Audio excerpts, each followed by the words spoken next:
I'm organizing the stack of mail on my desk when I spot an envelope from Bellamy Gardens, the most exclusive wedding venue in town. Strange. I don't remember receiving anything from them before. I slide my finger under the flap and pull out a neatly folded contract, the elegant letterhead catching the morning light streaming through my apartment window. My coffee cup freezes halfway to my lips as I scan the document. There it is, my signature at the bottom of a contract, authorizing payments totaling $76,000 for my sister Destiny's wedding. Except it isn't my signature. Not really. The loops are too round, the slant too steep. It's a good imitation, but I'd know my own handwriting anywhere. The room spins slightly as realization crashes over me. This is Destiny's handiwork. Those distinctive curls at the end of each letter. The way she dots her I's slightly to the right. She's forged my name. On a contract for $76,000. My fingers go numb. The coffee cup slips, shatters against the hardwood floor. Dark liquid splashes across my bare feet, but I barely feel it. This can't be happening, I whisper to the empty room. I grab my phone with trembling hands, dialing the venue's number printed at the top of the contract. My heart pounds so hard I can feel each beat in my throat. Bellamy Gardens. How may I help you? A cheerful voice answers. This is Andie Collins. I manage, my voice unnaturally high. I'm calling about a wedding contract for Destiny Collins. Oh, Miss Collins. Yes, we're so excited about your sister's special day. Everyone here is talking about your generous gift. It's not often we see such a beautiful gesture between siblings. The first tear slides down my cheek before I can stop it. My generous gift. The one I never agreed to. The one I explicitly refused. Thank you. I choke out before hanging up. I sink into my chair, memories flooding back unbidden. 16-year-old me working double shifts at the ice cream shop while Destiny lounged by the community pool. My graduation money borrowed for her spring break trip to Cancun. The countless loans that disappeared into the black hole of her wants and needs. You're the responsible one, Mom would say, as if it were a compliment rather than a life sentence. Destiny's just finding herself. 2 months ago, at Sunday dinner, when Destiny flashed her enormous engagement ring, and Dad looked at me expectantly. We were thinking, he'd said, refilling his wine glass. Since you've got that promotion coming, you could help give your sister the wedding she deserves. I'd felt everyone's eyes on me, waiting. My hands had trembled beneath the table as I found my voice. I can't afford that, I'd said, the words barely audible. I'm still paying off my student loans. The silence that followed had been deafening. Mom's disappointed sigh, Dad's furrowed brow, Destiny's pout. Family takes care of family. Andie. Dad had finally said, his voice carrying the weight of authority that had shaped our entire childhood. That's how we raised you. Mom had reached across the table, patting my hand. Don't you want your sister to be happy? After everything you've accomplished, surely you can manage this one thing. But you have that promotion coming, Destiny had chimed in, as if my money were already hers to spend. The venue deposit is due next week. At that moment, I'd seen myself clearly for the first time, not a daughter or sister, but an ATM with a pulse. A resource to be tapped whenever Destiny needed something shiny and new. Now, staring at the forged contract, my phone pings with a new email notification. I glance down, seeing the subject line. Interior design position. Charleston office interested in your portfolio. Eleanor from work had mentioned this opportunity last week. 3 states away, a fresh start. I pick up the contract again, running my finger over the forgery. All those years of sacrificing, of putting my needs last, of being the responsible one, and this is how they repay me, with theft. With fraud. This ends now, I whisper, and something shifts inside me. Something that feels dangerously close to strength. Sleep refuses to come that same night. At 3 a.m, my laptop screen illuminates my face as I search through years of emails. My fingers feel numb, disconnected from my body as I type wedding into the search bar. The results populate my screen. There, buried among wedding spam and Pinterest notifications, I find it an email thread between Mom, Dad, and Destiny from 2 months ago. The subject line reads, Andie's contribution.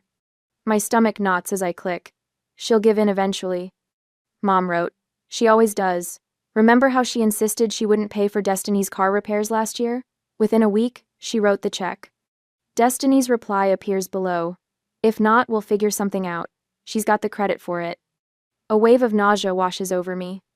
They weren't just asking for my help, they were planning to take it regardless of my answer. They've been manipulating me for years. I whisper to my empty apartment.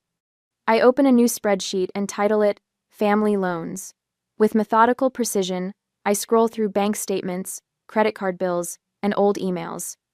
Each entry represents a promise broken, a debt unpaid. The summer I worked double shifts to lend Destiny money for her trip to Cancun. The graduation gift from Grandma that disappeared into Mom's temporary need. Dad's business venture that required just a small investment. By sunrise, the spreadsheet contains dozens of entries spanning nearly a decade. The total at the bottom glares back at me. $42,387. And now, a $76,000 wedding venue on top of it all. I rub my eyes, burning from exhaustion and tears I refuse to shed. The Christmas memory surfaces unbidden Destiny's pleading voice, as she borrowed my credit card for just one small gift for Mom. The January statement showed $3. 0-inch charges from designer boutiques. My phone buzzes at 9 that morning. A text from Destiny. Just saw the bridal suite at Bellamy. It's amazing. I'm thinking we should upgrade the flower package too. Only an extra $4 Kelvin. Thoughts? Attached is a photo of her posing in a plush room, champagne glass raised, her fiancé nowhere in sight. I don't respond. 20 minutes later, Mom calls. Andie, honey, did you see Destiny's message about the flowers? The venue needs to know by tomorrow. I'm not paying for flowers, Mom. My voice sounds stronger than I feel. A heavy sigh travels through the phone.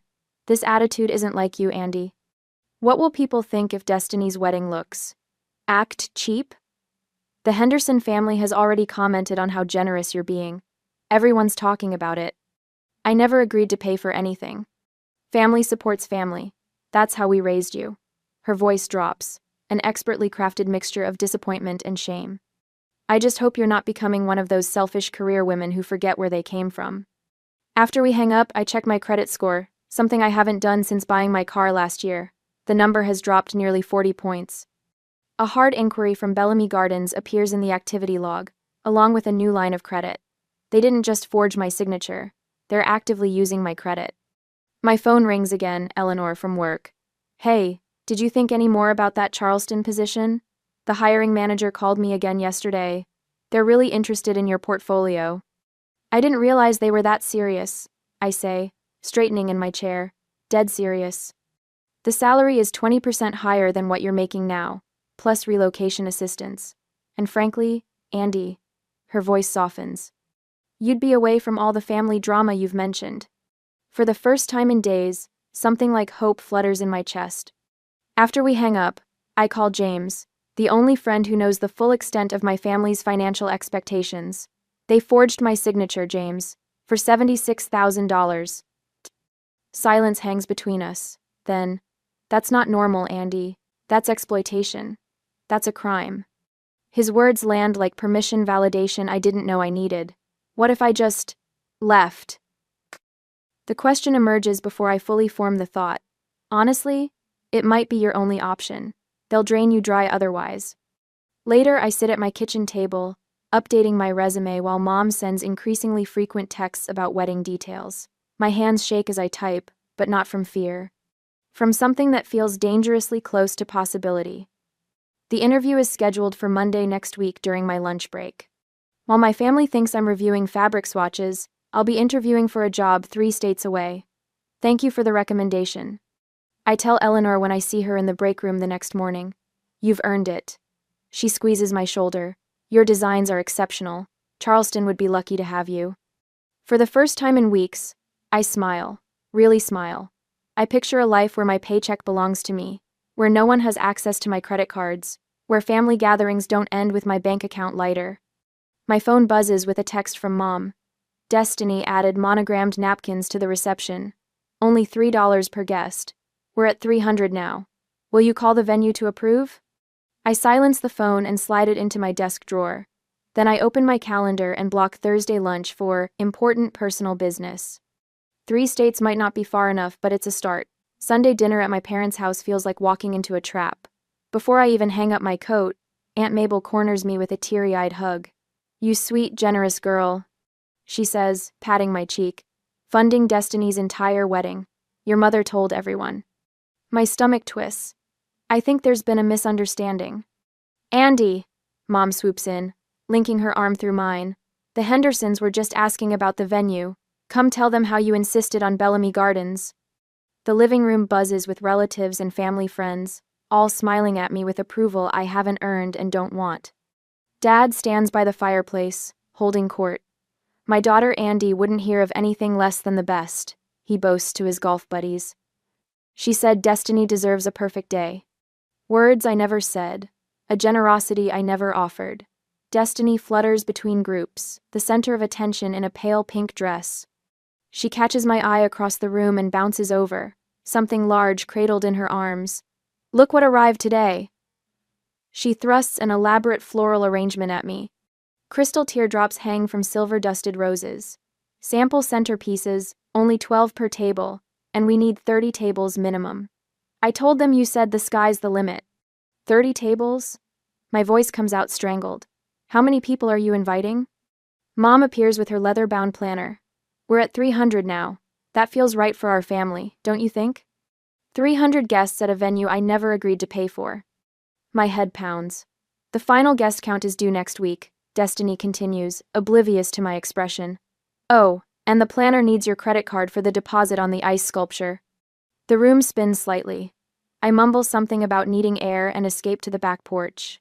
Monday lunch break. I sit in my car during lunch, heart hammering as my laptop screen fills with the face of Gregory Winters, creative director at Charleston Home and Design. Your portfolio shows remarkable restraint, he says, studying something off-screen. Most designers your age overdo it, but your spaces breathe. Thank you. I believe in creating rooms people actually want to live in. My voice comes out steadier than I expect. What salary range are you looking for? 3 months ago, this question would have made me stammer apologies for wanting to be paid. Today, something shifts. Based on my experience and the Charleston market, I'm looking for $82,000 annually, plus standard benefits.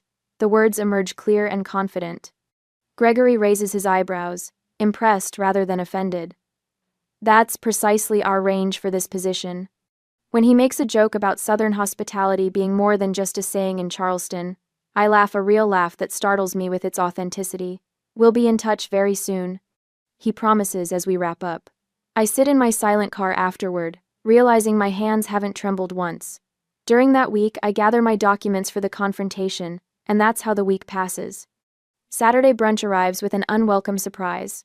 I'm buttering toast when the doorbell rings. Who could that be? Mom asks with a performance of confusion. The answer comes in the form of Marissa Williams, wedding planner extraordinaire, who breezes into the dining room with 3 bulging portfolios. Andie, finally we meet. She extends a manicured hand. Your sister speaks so highly of you. Now, I brought the updated invoices for your approval. My approval? I ask, accepting the folder she thrusts at me. I flip through pages of extravagant expenses. Custom champagne flutes, monogrammed napkins, a string quartet, imported orchids. Each bears a notation. A. Collins approval required. These charges seem excessive, I say carefully, watching Destiny from the corner of my eye. What's this $10,000 line item for lighting? Marissa frowns. But your sister said you specifically requested premium theatrical lighting for the dance floor. Destiny's face drains of color. Andie loves dramatic lighting. Right, Andie? Could I see all the contracts, please? My voice remains calm despite the rage building in my chest. Andie's just being thorough. Mom interjects, reaching for the coffee pot. Marissa, have you tried my cinnamon rolls? Let me fix you a plate. As they bustle toward the kitchen, I snap photos of the invoices with my phone. That evening, James brings takeout and legal research to my apartment. In this state, you can break a lease without penalty if you can prove identity theft, he says, spreading papers across my coffee table, especially with documentation showing your signature was forged. Eleanor sends 3 links to affordable apartments in Charleston's north area. Not glamorous, her message reads, but clean, safe, and 20 minutes from the office. I click through the virtual tour of a 1-bedroom with a small balcony. The rent is reasonable. The distance from my family, priceless. The official email arrived to my private email account on Tuesday morning, and I got the job. The salary matches what I requested. The start date is 3 weeks away. I drive to an empty parking lot to make the call. I'm delighted to accept, I tell Gregory, my voice strong and certain. That night, I digitally sign a lease agreement for the Charleston apartment. The move-in date aligns perfectly with my escape plan. 2 more weeks until I escape, I whisper to my reflection. Standing in my apartment on Friday night, I survey what I've built through years of hard work. The vintage desk I refinished myself, the watercolor I splurged on after my first promotion, the bookshelf filled with design references. On my dresser sits a photo from my design school graduation. I'm beaming, proud and hopeful, unaware of how my family would use that hope against me. Tears slide down my cheeks, but they feel different, cleansing rather than broken. I deserve to keep what I've earned, I say aloud to the empty room. The weekend becomes a strategic operation. I record Mom discussing Andie's contribution to the wedding. I organize bank statements showing unusual charges. I document every text where I explicitly refuse to pay. Monday morning, I call a moving company. We need to schedule for a specific time. I explain. The 14th, around noon. We can do that, the scheduler confirms. Any particular reason for the precise timing? Yes, I say, drafting an email to the Bellamy Gardens venue, explaining the signature forgery. My family will be at a cake tasting. The moving day arrives with perfect weather. From my window, I watch Mom's SUV pull away with Dad, Destiny, and the wedding planner inside. My phone vibrates continuously with Destiny's messages about fondant options. 10 minutes later, the moving truck rumbles into the parking lot. I take a deep breath, my hand on the doorknob. The movers head up the stairs as my phone lights up again. 7 missed calls from Destiny in the last 3 minutes. The game is beginning.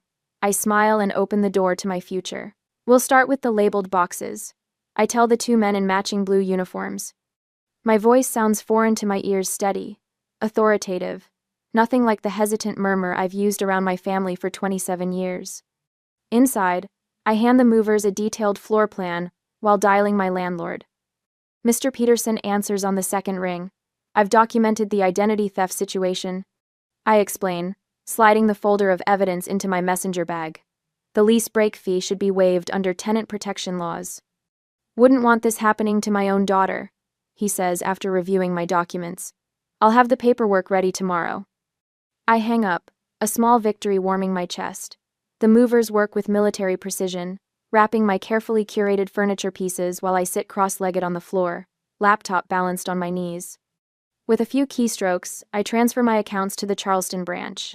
Another click cancels my credit cards, requesting new numbers for the replacements. My phone buzzes. Mom's name flashes on the screen, the 5th call in 30 minutes. I silence it, but seconds later, the voicemail notification appears. Andie Collins. Mom's voice wavers between anger and panic. Where are you? The venue needs decisions on lighting packages by 3. Call me immediately. Jetter? 3 more voicemails follow in quick succession. I play each one, recording them as evidence, as the movers empty my bedroom. My phone pings with a text from Destiny. What the hell, Andie? The venue says you haven't confirmed anything. I swear if you ruin this for me, I'll never forgive you. 10 seconds later, answer your damn phone. 20 seconds. After everything we've done for you, this is how you repay us? Each message forms another link in a chain of evidence. I save them all. Dad's voice booms from the next voicemail. Family takes care of family, Andrea. You have responsibilities here. Don't make me come find you. K. I save this one twice. As I pack other boxes, the buzzing pauses long enough for me to check Facebook. Mom's status update appears at the top of my feed. Heartbroken when children forget where they come from, after everything we sacrifice as parents. Comments flood in beneath it. My college roommate Lisa writes, Andie is the most responsible person I know. There must be some misunderstanding. My cousin Jennifer chimes in. Wait, I thought the wedding was being scaled back? Aunt Carol told me it was costing over $70,000. Destiny's bridesmaid Tara asks, who's paying for all this?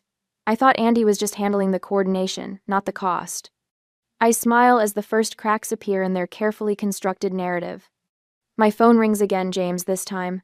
The truck with your bookshelf and desk just left my place, he says. Everything's secure in my spare room until you're ready. Thanks, James. I don't know what I'd... Stop. You'd do the same for me. He pauses. Eleanor called. Your office is ready whenever you arrive. The weight on my shoulders lightens for the first time in months. Your new landlord emailed. James continues. She's fine with the early move-in, and Sarah from college says her guest room is yours for the transition week. Tears blur my vision as I realize I'm not doing this alone. My laptop pings with an email notification. The wedding venue's logo appears in the subject line. Urgent. Payment deadline notice. I open it, reading the polite but firm reminder that the next installment of $22,000 is due in 3 days or the reservation will be canceled. My phone buzzes with a text from my mother's friend who works at the catering company. Your mom asked me to extend the deposit deadline again. I can't keep doing this, Andie. Business is business. Another notification, a message from Destiny's future mother-in-law. Andie, as parents, we are concerned about the wedding finances. Could we discuss this before Sunday's dinner? My stomach flips as I realize how quickly their house of cards is collapsing. Later, while the movers load the last of my belongings, a text from Destiny's roommate pops up. Just for your information.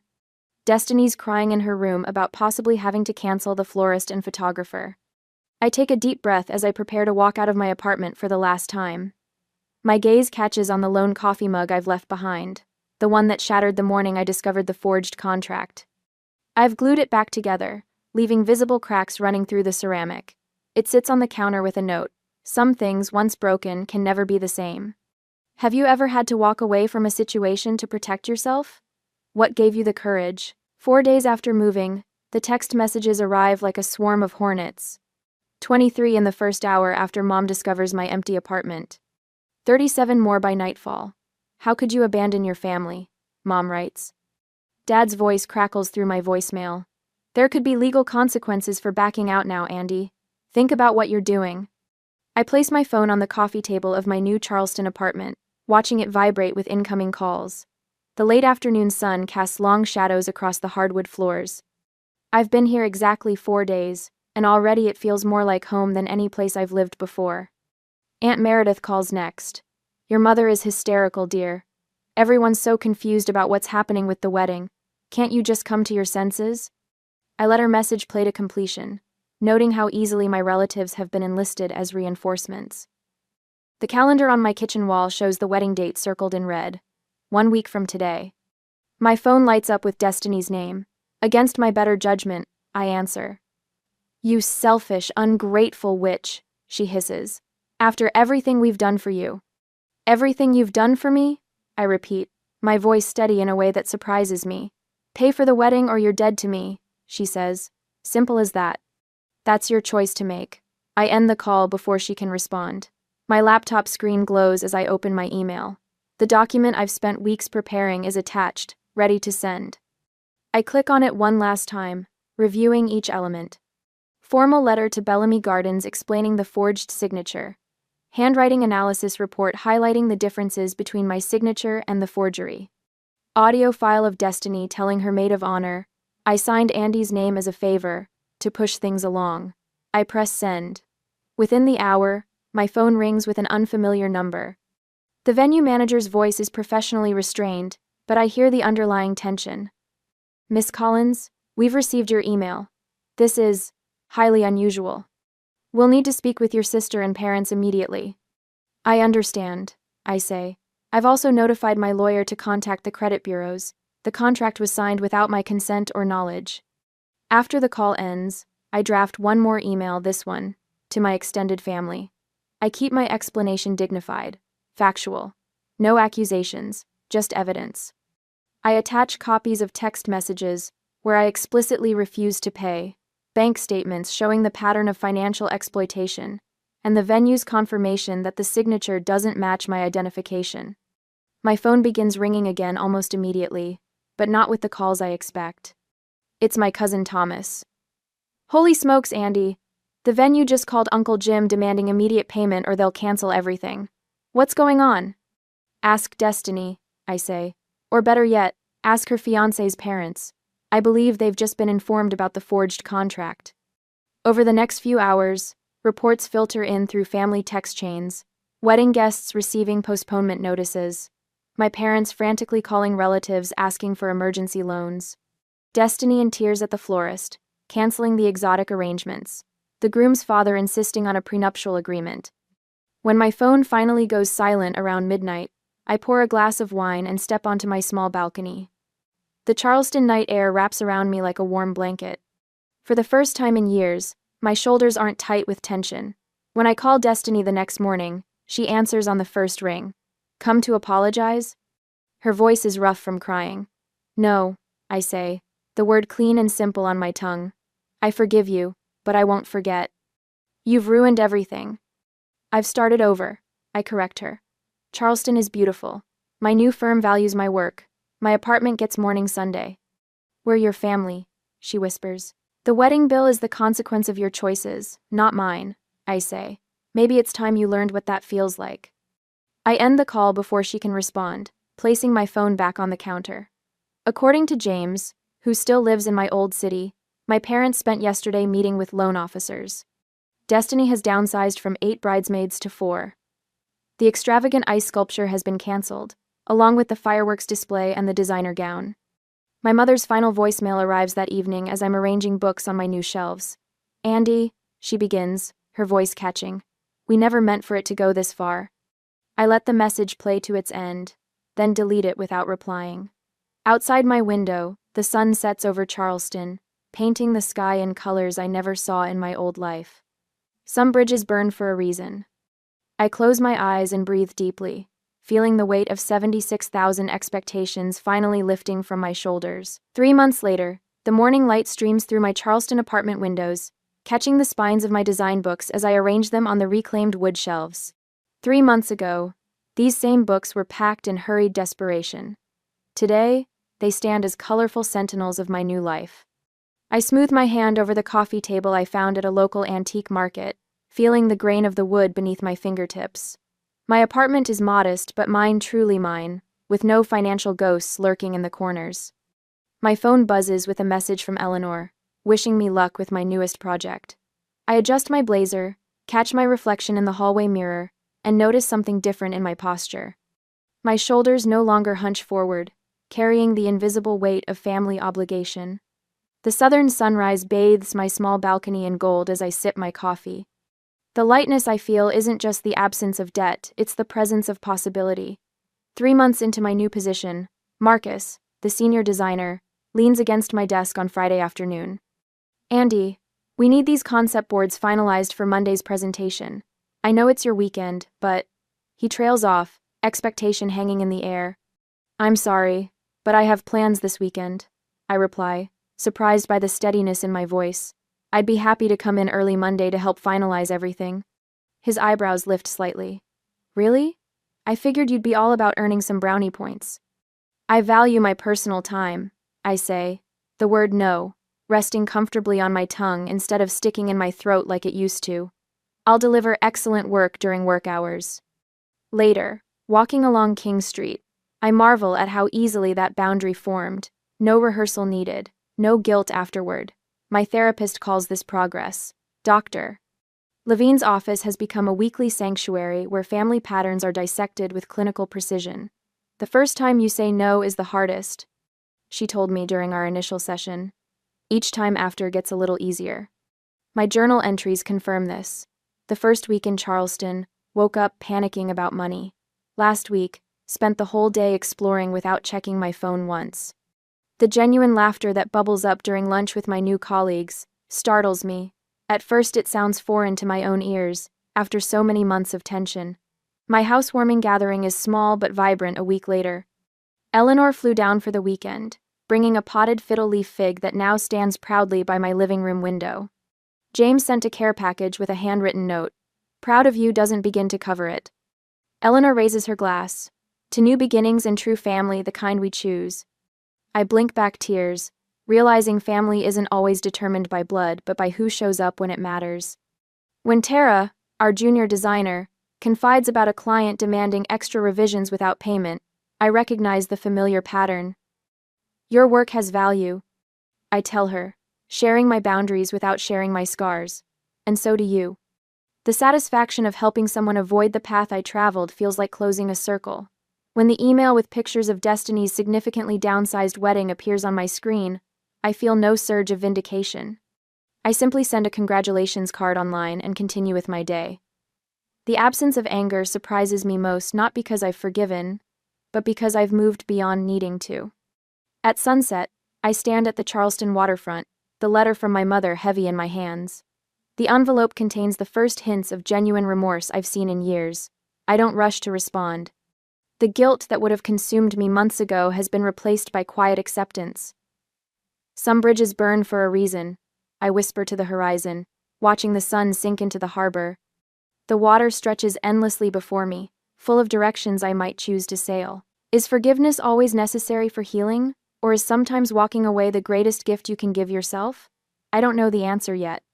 But for the first time, I have the space to figure it out on my own terms.